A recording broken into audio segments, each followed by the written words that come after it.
Said, if there was ever a time, oh my goodness, to beat CE, it is now. But with that first battleground being locked in, CE is going for a statement right here, right there. If you remember yesterday, that's exactly how they started the draft against KT. And boy, did it escalate. Yes, it did. You can see they did finally lose on it recently in this phase, but it's still definitely one of their higher win rate maps. It is 8-1 for CE. HotsLady, not only is it a rare map to get picked in general, they also have not done too well in it. It is Towers of Doom.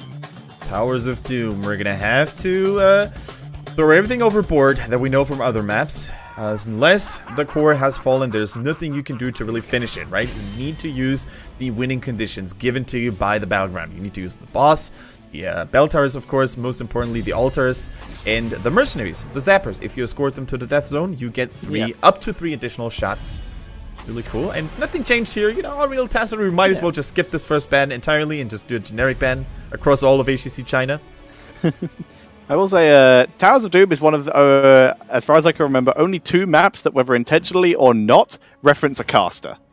Yeah. Yeah, with Towers of Doom, its initials matching an ex-Heroes of the Stormcaster in the name of Todd. And, of course, we have Brax's Holdout, where the middle boss has the name KO on it. Look at the bell tower. Look at the bell tower. Look at the bell tower. Galaris, can they end the game? Probably offensive. Sorry, Todd. Shout out to Todd, man. We love you. It's been too long. We hope that one day you'll come back to Heroes of the Storm. Good times. Never forget. And if not, we hope to see you at IEMs and all those times where StarCraft and Heroes meet up with each other again. We shall have wonderful times.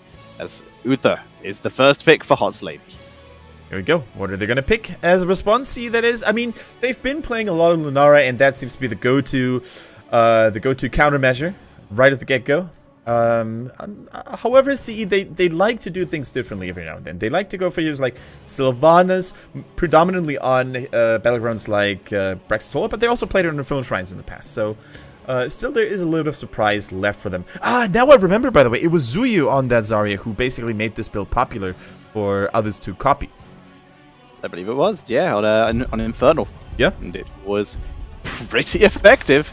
But now we're starting with very simple stuff. We're going to get a Luful onto that Rhaegar, unless it's Zuyu. Zuyu did play Rhaegar in the last match they played. But for now, it's very safe to assume, unless another support appears, that this is going to be a Luful's hero. And Paradise, just stuck on his bay at this point, is going to be picking the Malthael. The Malthael, really solid. Doesn't have the Uther though, but it was maybe a precaution measure here. So they did want to have that Divine Shield Malthael available for the enemy team. So it also makes sense when we just saw in the statistics earlier that Paradise is just, well, the Angel of Death incarnate. You'd get the feeling like outstanding Malthael plays by far. Better than most other players in the league. Okay, TY is having a little bit of a yawn. Can't blame him. All those Chinese players seem to be so tired. What's going on? It's a Wednesday. It's like the center of the week. It's where everyone is getting tired from the first half of the week, but hasn't yet given up hope on the work week yet. That's actually true. So, ladies and gentlemen, if you want to have a life hack and you get, for some reason, like at university or maybe at your workplace, you get to choose one day off, you should always choose Wednesday because it's going to shorten your week significantly, as Tetra said. Really smart thing to do. Wednesday's good. I would also argue that that Friday is also a very good one. The 4-day week has huge benefits over the 5-day week in terms of higher work rate because your workers are happier, better rested, and more fresh when actually coming back to work. Germany does a fair amount of it, and actually they work. I think Germany works like a couple hundred hours less than Americans, for example. Well, I'm not sure if that's many, but it is actually true. What is going on with the stream here? I know. It did. Help. We're going to have to refresh a couple of times now. Let's see. Yeah. What are we sitting at here? 7. 7. Got... nope. 8. Okay, wait. I'm sitting at 10 now. I need to refresh again. Sorry, guys. I'm at 8. Now I'm at 4. What the? How'd you get to 4? I'm at -2. I'm actually seeing the future. Okay, you're sitting at 7 right now, aren't you? 8. 8. Okay, so I'm gonna have to refresh a couple of times. Actually, gonna go back to our out of game screen so we don't have to watch it that That spinny circle. Wonky draft. You can talk through the draft. So we have a little bit of audio. So we have seen from HotsLady the Stitches and the Brightwing, which sets them up for a beautiful hook polymorph stun, and if not, a Gorge Emerald Wind combo. It's a classic, but it's a classic for a reason, because it really just works. And with the bans, Sonya was banned out by CE Tyrael as the response for HotsLady. They do not want that invulnerability to try and counteract the whole Emerald Wind area control when it comes to those altars. Alright, Tetra, I'm sitting at 7. That's all I can do. That'll do. That'll do. That's all I can do. Alright, guys, we're back. Sorry for the short pause here. That happens like once or twice per clean feed, so I think we can forgive the peons for stepping on a cable. Considering this stream is coming all the way from China, which is basically nearly the other side of the world to us, and we still get like between 7 and 8 seconds lag on a relatively consistent level. It's pretty acceptable. Just imagine how long Marco Polo took a few centuries ago. Like, we do it in 7 seconds. Yeah, just 7 seconds you hear in the distance. We do see Zeratul returning here, and it's not the chicken playing it. HotsLady taking a little bit of a risk here, but this is once again a very beautiful setup they have here, or at least a potential wombo. Hook, Gorge, Emerald Wind, Void Prism, the rest of the team, and just try and burst down that one person. It is a insane blow-up comp. We do need CE, though, to deal with the fact, though, that now Lunara is in serious danger due to that Zeratul pressure. So a second support, or another peel tank, or another heavy lockdown tank to try and deal with that. Who else could work? If Tyrael gone, that would have been great for him. Here we go. So Stitches and Zeratul. That takes us back to 2015, 2016 here, with of course hooking somebody and isolating that person while zoning everybody out with that Void Prison. Really cool. Lucio being logged in second here. I'm not sure if that's the pick I would have gone for. Lucio is exceptionally susceptible to all that Zeratul burst. If he gets hooked, he's a goner. It has an abysmal win rate overall, but boy am I hyped about a potential Lufa Lucio. Want to see that. He is right up there in terms of it, and I would also argue this will be a Zuyu Lucio. If I had to guess. But I would have preferred Karazim. Out of all the options, 7-sided and Palm are better protections from the blow-up comp. He has the Air Ally, which can scout the Zeratul. In every single way, I think Karazim would have been the better pick. Well, maybe it was just due to comforts. Maybe KTY was not really sure whether he wanted to play that second support if he ends up getting it in the first place. Maybe they wanted to go for the Lucio instead, but it could be a KTY hero. Yeah, actually, I think Zuyu is going to be in Lunara, no doubt about it. So KTY and Alufu are going to play those two supports. And Tetra, which draft do you like more? I can hear a little bit of bias towards HotsLady's draft, isn't it? It's HotsLady's draft, but HotsLady are playing it. So just the draft, HotsLady, I would say, have the better draft. Karazim, I think, would have definitely fixed the problem. But CE are better than HotsLady. CE should be able to recover this. CE should be able to win. Alright, is Tetra going to be correct about it? Or will the ladies surprise us all? We're going to find out in a bit. Stay tuned for Game 1 between CE and HotsLady.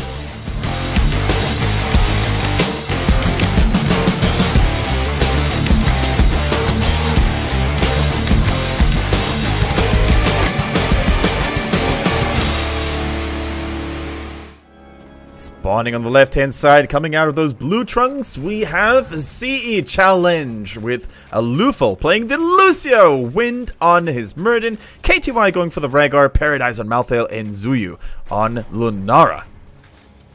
Whereas on the right-hand side, it is going to be HotsLady. It's going to be 365 on Brightwing, again on the Uther, Feed B on Valor, Kid, Zeratul, and Carlo is bringing out the Stitches. I just imagine all those team members from HotsLady playing on stage wearing a red dress. You go ahead and imagine that. That sounds hilarious, but let your mind go where it will, as we do see A third wind start coming in for Muradin. Wants to try. Okay, that's an effective way to deal with the hook. If you're reacting quick enough, a decent boop will solve your problems. It is, in fact, like we hoped, an alooful Lucio here. I mean, down. It's almost comparable to an ETC knockback with that face melt, excuse me. Yeah, if you're quick enough. Oh, that one he can save himself from, though. Alooful got caught one time too many, and Stitches is going to mercilessly ruin his day. Carlo, by the way, in the Stitches is a warrior. He hasn't really been known for playing a whole lot, but I'm certainly excited to see how well he's going to fare him in, because as Tetra said, he is one of the strongest, most consistent tank players in the league. So watch out for those hooks. Could be good. Now, Alooful, though, on that Lucio getting caught this early on already, I was super excited about his performance, but of course he can still make up for it. Going for the Accelerando at level 1, allowing him to rotate much more quickly whenever he uses the wall right here, giving him an exceptional movement speed boost. Yep, can make him very, very speedy, which can seriously help out later on. On the other side of the table, though, we do see Brightwing with that Unfurling Spray, likely to combo with that Emerald Wind passive healing increase that she can get at level 10, just keeping Zeratul a little bit safe without having to put Brightwing out of position all the time. Yep, there we go. By the way, not going for the cleave build, Zeratul, at least not for now, is something we've been on the lookout for because it didn't really do so well in the past. So going for a more standard route this time around. Which I'm very happy to see, by the way. Now, Malthael rotating between top and middle all the time. Brightwing keeping that top lane safe and sound. Kid on that Zeratul. We're going to be very, very much focusing on him here, because Zeratul, that's just the way the hero is designed to work. He's a playmaker. You can isolate people, you can use Void Prisons to escape. In an early mercenary camp, you're causing a little bit of damage to those towers. Keep in mind, towers do not respawn when you recapture bell towers. As such, getting towers out of the way as quickly as possible, very important. And we missed the kill on Vala. Yeah, Vala gets taken out. Holy Shock is denied a turn in. But it looks like this is going to be a 2-for-1 in favor of CE. Much better control with that Valor kill over that bottom area. Oh, that kid wanted to come in and try and get a steal there. Instead, he sacrifices himself for very little. That is something we need to talk about right now. Zeratul was picked after the Malthael, and he's now also going to face a Lunara. Guess what both of those heroes provide a lot? Well, damage over time. As such, once you get hit by that Malthael auto attack or any ability he has, or even by the Lunara, you're never gonna use stealth or get stealth again that much more quickly. Doesn't stealth still activate if you're taking poison damage, which is why a natural perspective can be so useful against it? It's still useful against Zeratul, but the poison definitely prevents him from stealthing again. Okay, fair enough. You know what else helps from stealthing? Death, or actually I would argue that Death is the perfect stealth because no one can see you anymore. He does survive though, and instead it's going to be Rhaegar who gets baited in too far and dies. Oh no, not again! Luful gets taken out, but here comes Paradise for an attempted revenge kill. May go down himself though. Again, CE in full retreat as Kid comes in, trying to kill off Paradise. Able to blink away to freedom though. Now it is Wind in trouble. Oh boy. Another kill, going over to Feed B, Hook, not fighting Zuyu. And Stitches seems to be on fire today. No matter which team utilizes the Hungry Abomination, they're always going to come out swinging in those early games because so many heroes are getting hooked over and over again. I really hope that Alufal and CE are not going to follow SBT's example here in that first series because, man, Lucio gets caught a lot. I think that's his second or third death already. Second, I think. Maybe third. Not it's definitely way too many. They've also killed Rhaegar, and they just killed Muradin as well. So yeah, it's his second, because it's 4 kills total. Here we go. Also going for a very similar build, Alufal that is. Going for the Chase the Base at level 4, by the way. It's a quest talent. You need to hit enemy heroes with your boop. And if you do so successfully, you can then increase the casting range and the angle of the Q. Yeah, and we're also sticking with the Sonic Amplifier. This appears to be the go-to talent these days. Yep. As KTY is getting focused down, able to pull back out of danger though. He is fine for the moment. Alufal drop in very slow, methodical damage. Helping Hand gets 365 out of danger. Yeah, 2 beautiful saves here, respectively, on each side. The Muradin save, jumping into that choke point, preventing KTY on the Rhaegar to fall, and then the Helping Hand on the Bribewing. Really cool to see. Now, a lot of healing needs to be done because Malthael is shredding people to pieces. Yes, he is. He did the healing reduction as well, and that will be enough just to zone. Not for any kills, but it's enough to zone out and grab those shots. which a picture-in-picture is required for, apparently, but it still is cool, as the core takes a couple shots. The CE continues to extend their lead, 36-28. Shout out to my man or my girl EU is Garbo, by the way, who claims that China will win BlizzCon this year. And, well, I think it's still quite the challenge for Chinese teams to pull that off. I think teams like SPT could be doing it on a good day. That assumption, most certainly, I would argue, probably has a lot to do with his name. I didn't want to talk about this, but the nickname certainly does give away some bias. Yeah, I think there might be a little bias. Journalistic integrity, I don't think, is available in this particular scenario. For now, though, we do see HotsLady able to control their own mercenary camps here. Wind not able to move in and steal there. Alright, ladies and gentlemen, things are starting to heat up. Both teams still fairly even in terms of overall XP, so the heroic abilities should be unlocked very timely. Now, Wind, I like his positioning there. Positioning himself in the bush so he can intercept hooks and, of course, keep the enemy team at bay here. Double global, Zeratul coming in, and, of course, excuse me, only one. Single global, there's no double global. Zeratul's global, MVP backup, back again like a moment, with the shadow charge bug. Like a moment, it looked like both Zeratul and Brightwing were blinking in, but only Brightwing can, of course, do that. Now, it's hard to say who's going to have the upper hand. We have 2 kills against 4, and all those team fights looked relatively close, unless Lucio was the one who was getting hooked. So, who's going to have the upper hand now? It's 1 bell tower to 1 bell tower, 1 altar to 1 altar, excuse me. We'll tend a little bit sooner for CE. Lucio even more has some more sustain now, some more burst protection. He has that sound barrier. HotsLady though, isolation comp is now ready to rumble. Boy. It is going to be the Gorge and the Emerald Wind. Even if the Void Prison isn't perfectly placed, you still have the Emerald Wind to basically fulfill the same purpose. So hooks, if you get hooked now on the side of CE, you're going to be in much more trouble even than you were before. Flicker in the Dark does not land, so Zeratul not able to drop some poke damage onto Paradise there. Just going to be a 1-for-1 trade by the looks of it. 365 picks up the one for HotsLady. KTY picks up the shots for CE. Yeah, nothing too fancy. Kind of defying the rules of China to go for a brawl whenever you see the opportunity. Both teams playing very patiently, but I think HotsLady, they want to wait for the perfect moment to really turn on the engine. Because if they go for a rather wonky team fight, then they can't use the biggest strength, which is of course the Gorge, which is isolating people. Oh my goodness, there's so much isolation here. It's crazy. There is so much isolation. That's the idea. Hook, grab one person, Gorge them, pair the Emerald Wind, and you can use the Void Prism as well. It's scary. It's very scary. Yeah. Arla going for it. Got the Lunara. No Gorge. No trigger being used here up to this point. I think he could have done it. Yeah. Zuyu actually stood still for a second. I think he was just expecting it to be Gorge. And it was just, oh, I'm okay. It just moved away, like, straight afterwards. I mean, Lunara is a little bit slippery, don't get me wrong. Like, there is the chance of her leaping to safety using her ulti. But if the Polymorph, for example, is on point... Oh, never mind. We see an engage with a Void P. KTY, decent positioning though. Emerald Wind separated from the team. Down goes Lunara. There's the sound barrier. Trying to keep alive. Alufal gets hooked in again. And anyway, there's good ancestral healing keeps him alive. Paradise thinks about re-engaging. Decides against it with Lunara down. It would just be a straight up 5v4.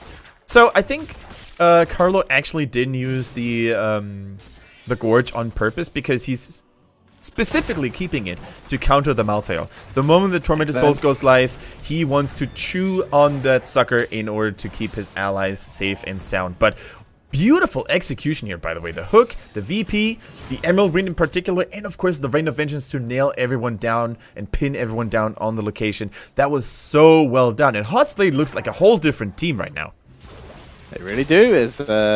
They are able to take a little bit of control. They take an XP lead. They're still behind in shots.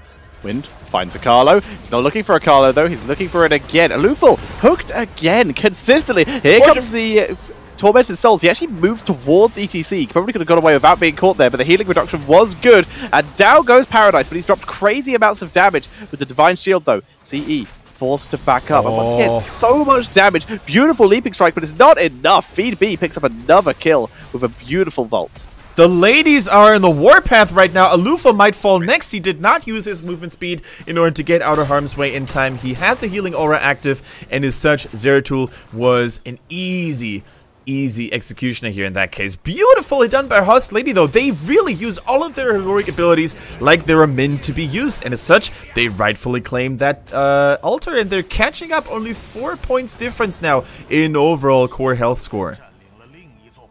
There is. HotsLady looking very, very solid right now, able to take a slight lead with those level 13 talents, like you said.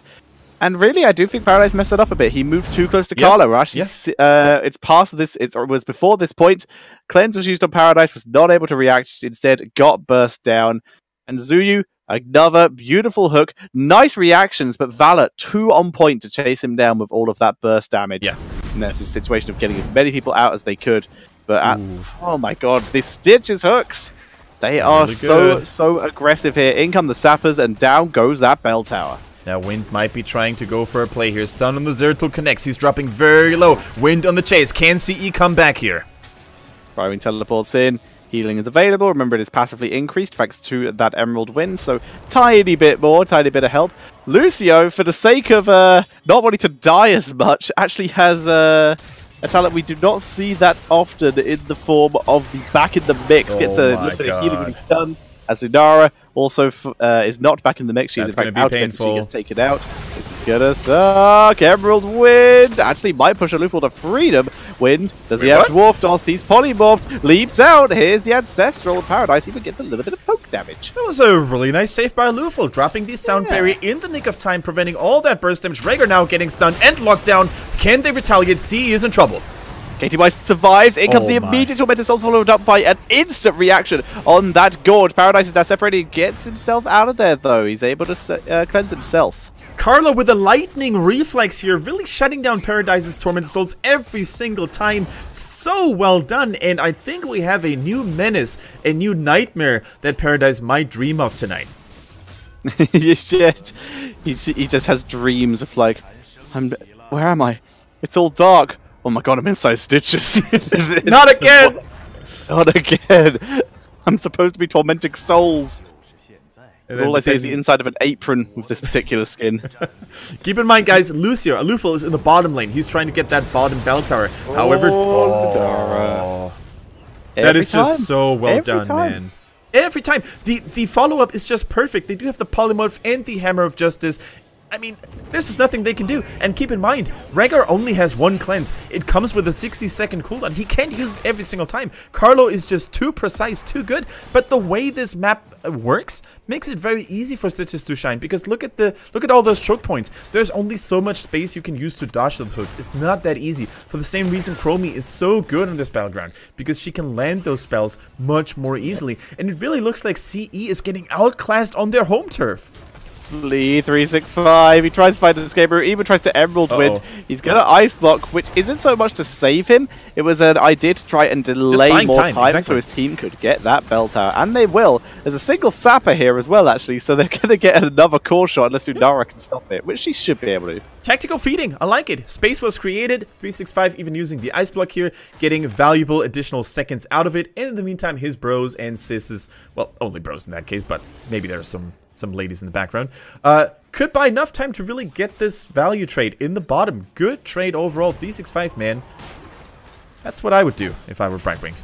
Oh no. Hooks landed. He self-cleanses, but it's too slow. Ancestral, though. Tormented Souls. He finally is able to use the Gorge, but it was a little bit slow that time. The boss has been leashed. It might get aggroed if they're not careful. Boss is activated. Getting those swings, doing huge damage. A good sound barrier. Lucio running into the Void Prism on purpose. Everyone else was able to dodge it, as Wind is causing a huge amount of disruption. Hook misses. We're seeing the focus on defeat B, and the Emerald Wind is interrupted with the boop, but the boop also was able to save Feed B. Wow, no casualties this time around, and I think it started very well for HotsLadies, but a beautiful save and a nice turnaround by CE. However, unfortunately for them, they were also not able to get any kills out of it. Now, something I want to highlight here is a beautiful synergy between Brightwing and Uther. Uther did not go for the Hands of Protection. He did go for that Garden of the Ancient Kings, which basically is nice because you already have a cleanse available at level 7 for Brightwing. So now, when someone gets stunned by Murden, when someone gets rooted, you get bonus armor, making it even harder for people to die. So Lucio, oh, Paradise taking a little bit of harassment here. Lucio changing it up even more. Bring it together. If your aura is currently affecting 2 or more allies, when you cast it up, Crossfade's healing boost is increased by 45%. Now, when you only have 1 tank, the percentage damage may seem tempting, but this will give them more healing with the health bars they have. Rip Rhaegar, shots taken already from bot. Mid is now under contention, but HotsLady with a personal advantage. And more shots are going to follow here with so many people down. Both supports living no longer. CE is in no condition to continue the fight. Those hooks just keep on landing. What is going on today? So many people are using aimbots, it seems, here on that Stitches. First Carlo, or excuse me, first it was Butcher from KT, and now it's Carlo turning it up. Kid celebrating his 500th takedown. Fantastic stuff here. HotsLady seems to be on a completely different level rather than the earlier weeks where we saw them.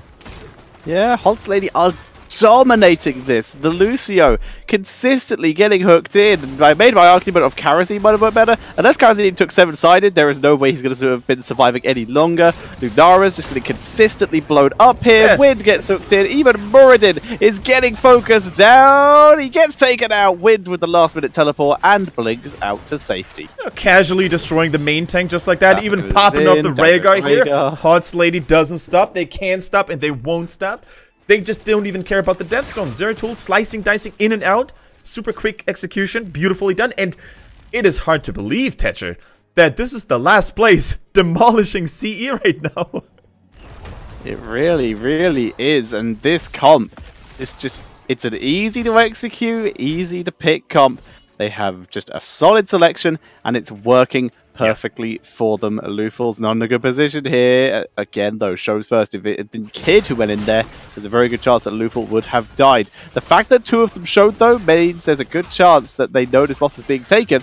Problem is, though, 20's too close. They don't want to risk it. And with Rhaegar dead, it would be a terrible fight for CE to take. They're just happy to stay in. So they really should have put some pressure onto bot, though, if they did expect it was being taken. So maybe they didn't. Yeah.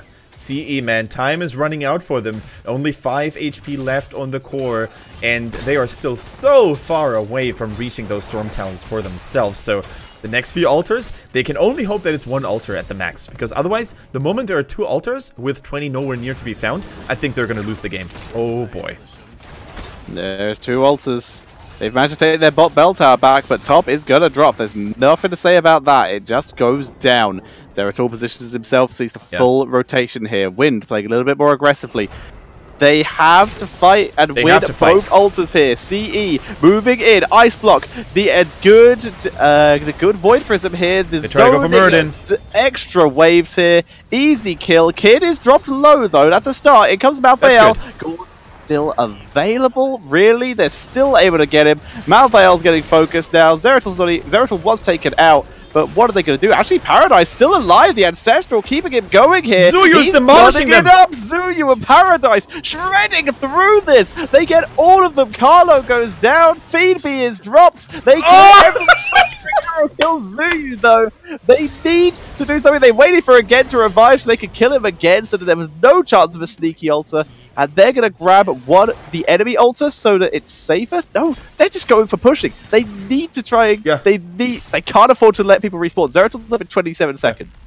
They need to take the right altar, though. And I know they want to get more value, but they really need to hurry up. It's the right play, don't get me wrong. Death timers are really low right now. Go in channel now. Yeah, Lucio needs to go right now. Lucio.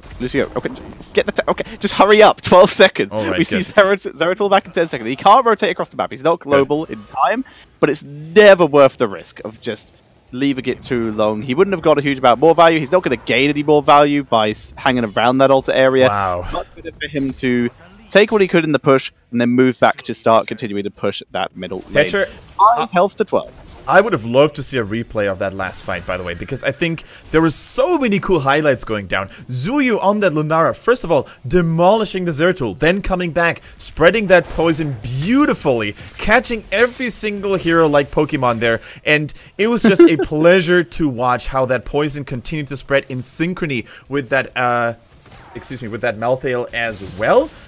I don't even know what went wrong for HotsLady, but also that cool, did you see that Hungering Arrow just killing somebody while Vala was even dead?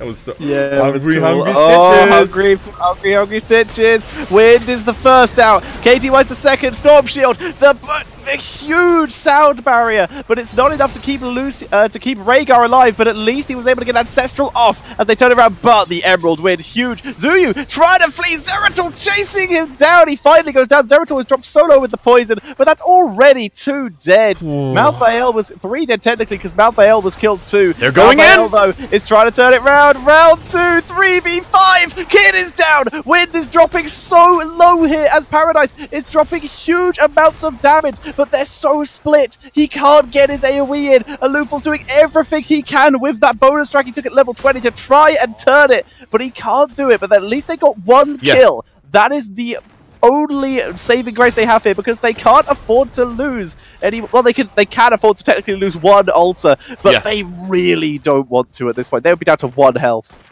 That kill was very important, as you said, Treasure. The instant revive from Paradise, but here the follow-up. Hammer lands, Polymorph lands, and Malthael is down! And the Gorge onto Lucio. He will die here. No questions asked. Down he goes. They lose Wind, him. the only surviving member. All Wind needs to do now is to make sure that they don't lose an altar and a bell tower. If both of those happen, they will lose the game. But down comes the bell tower. And guess what? Brightwood can just prevent the altar from being taken. We see Rhaegar coming in to try and change this fact. They need to zone and kill Zuyu from the other side. Everyone's going to be back except for Lucio and Malthael because he has the increased respawn time. They're focusing down. 365 is so low, but the zoning Emerald Wind is so huge. Wind is tagging through this. Kid is wrapping around the upper side to prevent the altar from being taken as we still see Wind getting Ancestral, staying alive, but Zuyu is under too much pressure. Turns it around though. Divine Shield turning it on, but no matter what, there's no way that CE can defend this. 365, they finally get the wipe and they pick up the altar. That is GG. Game number 1 going over to HotsLady. The HotsLady surprising everyone, taking game 1 on the home turf of CE. They're the masters of Towers of Doom in China no longer. A beautiful pick comp executed to the max with full efficiency and CE in shock. CE very much in shock. They got outplayed. They got outplayed hard, and nothing that could be done about that. Very nicely played by HotsLady here, and as such, with that win, they have secured themselves a minimum of 7 points, which would still put them behind KT. If they're able to win, they will get themselves 9 points, which will put them ahead of KT and 1 point behind RPG. And this is good news for BTG, who is the team that is going to play in the next series against SOA, because with CE only getting 1 point at the very max. Minimum. BTG. Yep, sorry, maximum. You were right. Maximum. There we go. I just followed you because you sounded so smart about it.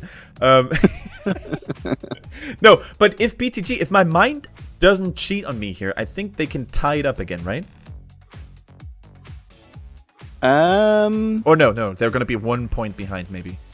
BTG 2-0s, but Challenge are currently on 17. Yeah. Yeah, it would have had to be an 0-2 for Challenge for BTG to tie it up. Gotcha. They'll be 1 point behind if Challenge win the next one. Which is still amazing. Yes, but if Challenge do lose the next game and beyond the game win 2-0 against SOA, then they will be tied up again. And I never thought I'd say this. CE might fall to HotsLady if they continue to play like that. Maybe I shouldn't say if they continue to play like that, because those team fights were damn impressive there at the end. If they continue to draft like that. If they go for those Lucio picks that didn't really make a lot of sense. If they underestimate the power of pick comps. If they, quite frankly, if they underestimate Stitches again. I mean, Stitches is a Hail Mary pick that can single-handedly cause your team to win against favorites. To go for those lucky punches, get some picks over and over again, and if your follow-up synergy is there, with those hammers, with those polymorphs, you can blow people up.